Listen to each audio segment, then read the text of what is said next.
Walmart, जिसकी शुरुआत 2 जुलाई 1962 को यूएस के रोजर शहर से हुई थी, जिसकी शुरुआत सैम वॉल्टन नाम के व्यक्ति ने की थी, जो दुनिया की one of the best retail store company है, जिसे आज हर रिटेल स्टोर चलाने वाला जानता है, जो आज दुनिया के हर कोने में फैली हुई है, जिसकी वैल्यूएशन आज $400 बिलियन से भी ज़्यादा की हो चुकी है।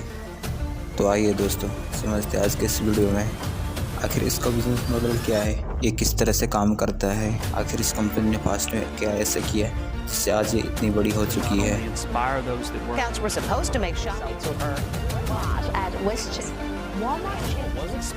Walmart has said that it will be closing a handful of stores. Walmart really is right now defining what the future of retail is. I can't think of a better place to go.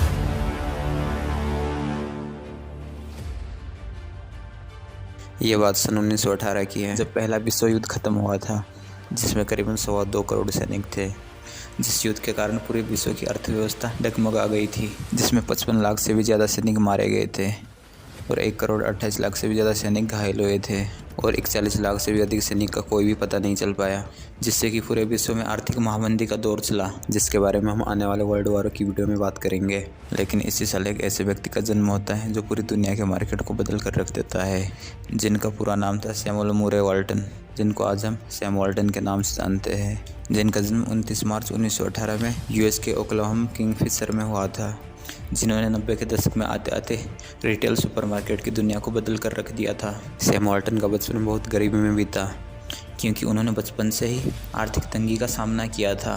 Sam Walton के पिता का नाम Thomas Gibson वॉल्टन था और इनकी माता का नाम नैन्सी था और सन 1921 में इनके भाई का भी जन्म होता है, जिसका नाम जेम्स ऑड वॉल्टन रखा जाता है और आर्थिक महामंदी में इनकी फैमिली बुरी तरह से प्रभावित होती है, जिसके चलते थॉमस वॉल्टन अपनी फैमिली को ओक्लाहोमा छोड़कर मिसौरी ले जाते हैं।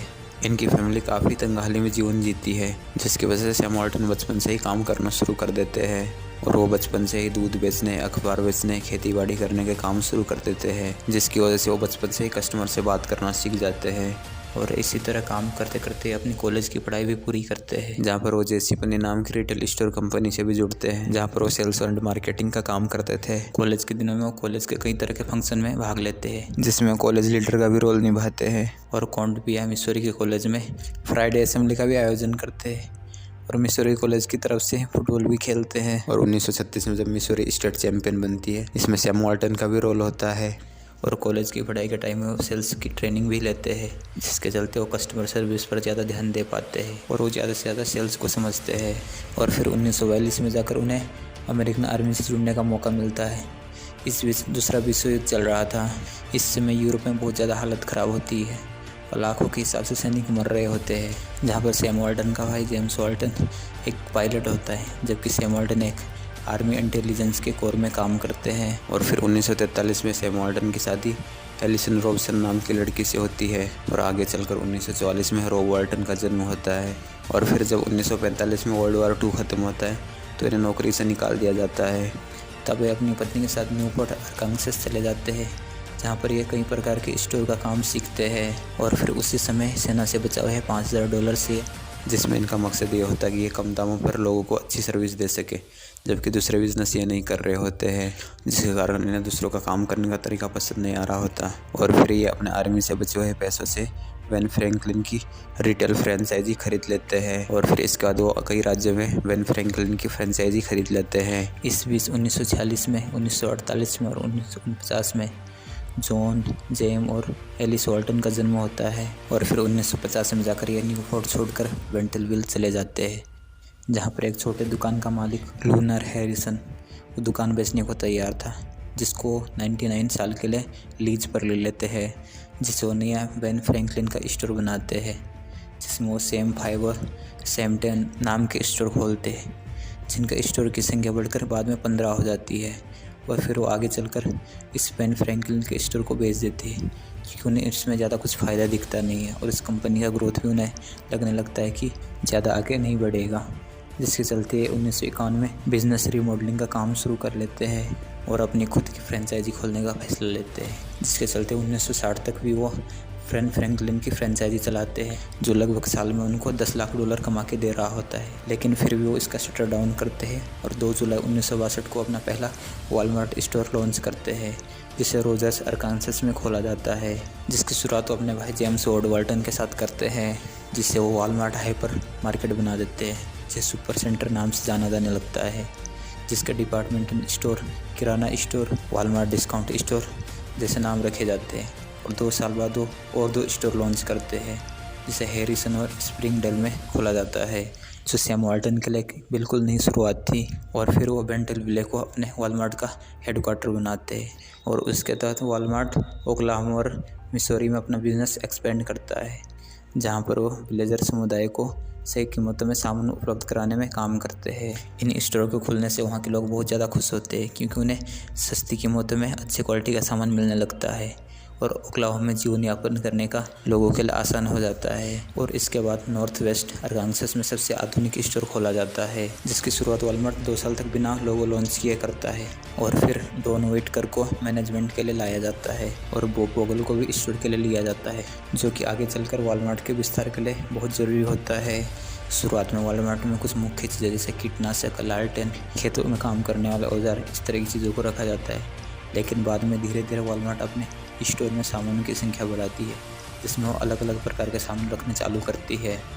1964 में वॉलमार्ट एक फ्रंट लोगो का इस्तेमाल करती है, जिसे लगातार यूज किया जाने लगता है, जो वॉलमार्ट के इतिहास में एक नई चीज़ होती है। 1965 में वॉलमार्ट का चौथा स्टोर खुलता है और इसी साल हेरोल्ड अरेड को भी सैम के साथ बेन फ्रैंकलिन के स्टोर के उपाध्यक्ष के रूप में जोड़ा जाता है।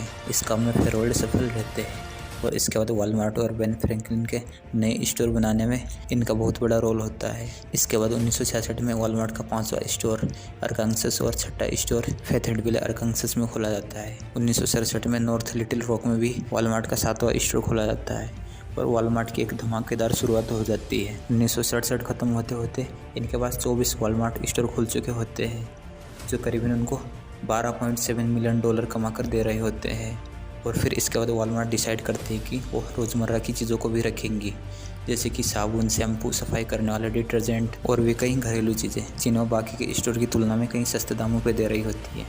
और 1968 में तो वॉलमार्ट के रिकॉर्ड तोड़ स्टोर खुलते हैं और इसी साल सैम वाल्टन IBM को भी जोड़ते हैं, जो वॉलमार्ट में आधुनिक कंप्यूटिंग सिस्टम को विकसित करता है, जिसकी वजह से वॉलमार्ट की ग्रोथ और भी तेज़ हो जाती है। 1969 तक आधिकारिक रूप से वॉलमार्ट रिटेल वेयरहाउस का मालिक बन जाता है और इसे वॉलमार्ट इंक के नाम से जाना जाने लगता है। 1970 में वॉलमार्ट पब्लिक डोमेन में आ जाता है, जिसके बाद ये कंपनी सार्वजनिक रूप से काम करने लगती है। इसका शेयर $16.5 के हिसाब से बेचा जाता है और 1971 में कंपनी वॉलमार्ट का हेडक्वार्टर बेंटन विले अरकानसस में खोलती है। 1972 आते आते वॉलमार्ट न्यूयॉर्क स्टॉक एक्सचेंज में 51 स्टोर के साथ $78 मिलियन का सेल करती है और 1975 आते आते कंपनी वॉलमार्ट चेयर का भी स्थापना करती है, जिसे कोरियन मैन्युफैक्चरिंग फैसिलिटी से समझा गया होता है। और 1978 में वॉलमार्ट पहला फार्मेसी खोलती है और 1979 में वॉलमार्ट फाउंडेशन की स्थापना होती है। 80 के दशक में कंपनी सैम क्लब की स्थापना करती है, जिसका मकसद व्यवसाय और छोटे लोगों को सेवा देना होता है। 80 के दशक में कंपनी $1 बिलियन की सेल करती है, जिसका मुकाबला दुनिया की कोई भी बड़ी कंपनी नहीं कर पाती। और फिर 1983 में पहला सैम क्लब मिडवेस्ट में खोला जाता है। इस टाइम तक वॉलमार्ट पूरी ट्रांजैक्शन सिस्टम को कंप्यूटिंग सेल सिस्टम में कन्वर्ट कर देता है, जिससे चेकआउट सिस्टम में तेजी आ जाती है और हर काम करना आसान हो जाता है। 1984 तक आते आते सैम वाल्टन की वॉलमार्ट तूफान मचा देती है। इस समय वॉलमार्ट सबसे ज़्यादा प्रॉफिट कमाने वाली कंपनी बन जाती है। और फिर 1987 में वाल्टन फैमिली फाउंडेशन की स्थापना करते हैं और इसी साल कंपनी अपना प्राइवेट सैटेलाइट लगाती है, जिसमें साउंड, डेटा और वीडियो का इस्तेमाल अपने व्यापार में करती है। 1988 में कंपनी सबसे पहला वॉलमार्ट सुपर सेंटर मिसौरी में खोलती है, जिसमें वो ऑन स्टॉक खरीदारी की सुविधा देती है, जिसमें कंबाइन मर्चेंडाइज प्रोडक्ट के फीचर होते हैं। और इसी साल डेविड ग्लास को CEO के रूप में हायर किया जाता है, जिसका उद्देश्य वॉलमार्ट को इंटरनेशनल लेवल पर ले जाना था। 1991 में कंपनी मेक्सिको की सबसे बड़ी रिटेल कंपनी के साथ पार्टनरशिप करती है, जिससे उनके लिए इंटरनेशनल लेवल पर बिजनेस करने के रास्ते खुल जाते हैं। इसके बाद कंपनी बाहर के देशों में भी अपना बिजनेस एक्सपेंड करती है और इस तरह 1992 में सैम वाल्टन को मेडल ऑफ फ्रीडम से सम्मानित किया जाता है। और इस तरह 1992 में ये 74 वर्ष की आयु में वो दुनिया को अलविदा कह देते हैं। इसके बाद में वॉलमार्ट बोर्ड के मेंबर रॉब वाल्टन बनते हैं। इस समय तो वॉलमार्ट के पास 1928 स्टोर और 3,71,000 एम्प्लॉय को रोज़गार देती है। और 1993 में वॉलमार्ट 1 बिलियन सेल वीक बनाती है। और 1994 में वॉलमार्ट 122 स्टोर खरीदकर कनाडा में एक्सपेंड करती है। और 1996 तक वॉलमार्ट अपना पहला स्टोर चाइना में खोल देती है। और फिर 1997 खत्म होते होते कंपनी $100 बिलियन की सेल क्रॉस कर लेती है, जिसका बहुत बड़े लेवल पर सेलिब्रेशन किया जाता है। 1998 में कंपनी अरकांसस में 3 नेबरहुड मार्केट पेश करती है, जिसके बाद वॉलमार्ट कंपनी इंग्लैंड में भी अपना बिजनेस शुरू करती है। और 2000 आते आते एशली स्कॉट जूनियर CEO के रूप में डेविड ग्लास की जगह लेते हैं। और इसके बाद Walmart.com की स्थापना की जाती है, जिससे अमेरिका के ग्राहकों को ऑनलाइन शॉपिंग करने की सुविधा दी जाती है। इस टाइम Walmart 3,989 और 11,000 से ज़्यादा एम्प्लॉय को जॉब दे रहा होता है। और 2002 तक कंपनी 500 फॉर्च्यून की लिस्ट में टॉप पर होता है। और फिर इसके बाद Walmart अपना बिजनेस जापान में CEO में भी शुरू करता है। इसके बाद Walmart अपने बिजनेस का जड़ इंडिया में भी गाड़ता है, जिसके बाद इंडिया में भी इसकी एक नई शुरुआत होती है। जिसके बाद Walmart 2005 में आपदा के क्षेत्र में भी बहुत बड़ी भूमिका निभाता है। वो तूफान कैटरीना और रीटा के पीड़ितों को $18 मिलियन और 2450 ट्रक की मदद के रूप में पूर्ति करता है। और Walmart पर्यावरण स्थिरता को बनाए रखने के लिए घोषणा करता है कि वो शून्य अवशिष्ट बनाएंगे और वो केवल सिर्फ नवीकरणीय ऊर्जाओं पर काम करेंगे और ऐसे प्रोडक्ट बेचेंगे जो पर्यावरण का संतुलन बनाए रखेंगे। 2006 में Walmart अपनी $4 जेनरिक ड्रग्स प्रिस्क्रिप्शन को भी पेश करता है। इसके बाद 2007 आते थे Walmart.com साइट टू स्टोर सेवा लॉन्च करता है, जिसके बाद ग्राहक ऑनलाइन चीज़ों को खरीद सकते हैं और स्टोर के माल को अपनी पसंद के हिसाब से खरीद सकते हैं। 2009 में माइक ड्यूक को नया CEO बनाया जाता है और Walmart डिस्ट्रीब्यूशन सर्विस के नेटवर्क में बहुमत हासिल करती है और कंपनी चिली में एक्सपेंड करती है, जिस समय Walmart की बिक्री सालाना $400 बिलियन से भी ज़्यादा की होती है। और फिर इस समय Walmart भारत में भी अपना पहला Walmart स्टोर खोलती है। और इसके बाद Walmart अमेरिका में भुखमरी को ख़त्म करने के लिए 2015 तक $2 बिलियन देने का वादा करती है। इसके बाद Walmart कृषि के क्षेत्र में भी काफ़ी ज़्यादा मदद करती है, जिनका लक्ष्य कस्टमर को किफ़ायती और उच्च क्वालिटी का भोजन और प्रोडक्ट प्रदान करना होता है। वो किसान की अर्थव्यवस्था को मजबूत बनाने के लिए कई तरह के कदमें उठाती है। और 2011 में Walmart अपनी 51% की शेयर होल्डिंग के साथ अफ्रीका में भी अपना बिजनेस एक्सपेंड करती है। और दक्षिण अफ्रीका में स्टोर खोलने के बाद Walmart के पास 10,000 से भी ज़्यादा रिटेल स्टोर होते हैं। और 2012 में अपने बिजनेस का 50 साल होने का जश्न मनाते हैं। 2013 तक आते आते वो घोषणा करती है कि वो अपने निकाले गए एम्प्लॉय को वापस से हायर करेगी और अगले 5 साल के अंदर वो 1 लाख से भी ज़्यादा एम्प्लॉय को हायर करेगी। जिसके बाद Walmart भारत में भी best price modern wholesale cash and carry business का नियम लागू करती है, जिससे भारत में Walmart प्राइवेट लिमिटेड का जन्म होता है। Walmart अगले 10 वर्षों के लिए अमेरिका के $250 बिलियन का सामान खरीदने का वादा करती है। 2014 में नए CEO डॉक मैकमिलन को बनाया जाता है, जो माइक ड्यूक का स्थान लेते हैं और ग्रेग फॉरमैन Walmart के US के अध्यक्ष बनते हैं। 2015 तक कंपनी के पास 23 लाख से भी ज़्यादा कर्मचारी होते हैं और वो 27 देशों में अपना बिजनेस कर रही होती है, जिसमें उनके पास 11,000 से भी ज़्यादा रिटेल स्टोर मौजूद होते हैं और वो हफ्ते में 200 मिलियन कस्टमर से भी ज़्यादा को सेवा उपलब्ध करा रहे होते हैं। और इस समय Walmart अपने दम पे अमेरिका के कार्यबल में $2.7 बिलियन निवेश करने का वादा करती है। और Walmart चीन में ई-कॉमर्स व्यवसाय यह ओइडिन में 100% शेयर खरीद लेती है, जिसके बाद Walmart चाइना में अपना बिजनेस बड़े लेवल पर करने लगती है और रॉब वाल्टन को Walmart इंक का डायरेक्टर बनाया जाता है और उनकी जगह ग्रेग फैनर को नया चेयरमैन बनाया जाता है। और 2016 में कंपनी नए प्रोडक्ट लॉन्च करने और विकसित करने के लिए बेंटलविल अरकांसस में नया केंद्र खोलती है, जिसमें नए तरह के प्रोडक्ट को रिसर्च करते हैं, जिसमें कि Walmart के ग्राहक को स्मार्टफोन से खरीदारी करने का एक नया तेज़ और आसान और सुरक्षित तरीका मिलता है, जिससे लोकप्रिय इंटरनेट ई स्टोर का भुगतान बिल पेमेंट सभी कर पाते हैं। और फिर Walmart की रिटेल स्टोर Z.com और हैनिडल जैसी सेकेंडरी कंपनियां Walmart का हिस्सा बन जाती है और Walmart कंपनी दक्षिण कैरोलिना में पहला अपना परीक्षण केंद्र खोलती है, जिसमें पूरे अमेरिका के स्टोरों का 200 जगह की योजना बनाई जाती है। और Walmart सैम क्लब 1.2 मिलियन से अधिक कर्मचारी बढ़ाकर $2.7 बिलियन का निवेश करता है, जिससे कि Walmart के एम्प्लॉय की सैलरी बढ़ जाती है। और Walmart भरोसा दिलाती कि वो 2025 तक एक भरोसेमंद रिटेल स्टोर के रूप में उभरेंगे। और 2017 में जॉन फर्नर को सैम क्लब के नए अध्यक्ष और CEO बनाया जाता है। इसके बाद Walmart ने 2 मिलियन से भी ज़्यादा सामान को मुफ्त शिपिंग का काम शुरू किया, जिसके लिए उन्होंने कोई बाहर से सदस्यता नहीं ली। जिसके बाद कंपनी ने मूस जो मोड क्लॉथ, बोनोबस और पार्सल जैसी कंपनियों को भी अपने हाथ में लिया। Z.com ने SuBuy.com को खरीद कर उसे बाद में Shoes.com का नाम रख दिया। और फिर वॉलमार्ट ने बिजनेस को कमर्शियल रूप में परिवर्तन करने के लिए इनक्यूबेटर नाम का स्टोर भी लॉन्च किया। और इसके बाद वॉलमार्ट ने प्रोजेक्ट गीगाटन भी लॉन्च किया, जिससे ग्रीन हाउस गैस उत्सर्जन करने में मदद मिली, जिसमें उन्होंने लक्ष्य बनाया कि वो 2022 तक रासायनिक चीज़ों का इस्तेमाल कम करेंगे। इसके बाद वॉलमार्ट कानूनी रूप से वॉलमार्ट स्टोर का नाम बदलकर वॉलमार्ट इंक कर देती है और इसके बाद करीबन 1 मिलियन एम्प्लॉय की सैलरी बढ़ाई जाती है। और जूठित मैकमोहन वॉलमार्ट के नए CEO बनते हैं। और इंडिया में वॉलमार्ट का एक नया रूप फ्लिपकार्ट देखने को मिलता है। ब्राज़ील में दोबारा इन्वेस्ट करते हैं और यूके में एस्टा और सेंसरविज को खरीद लेते हैं। इसके बाद वॉलमार्ट एलकोवी और बेयर नेसेसिटीज़ और R.com को भी खरीद लेता है।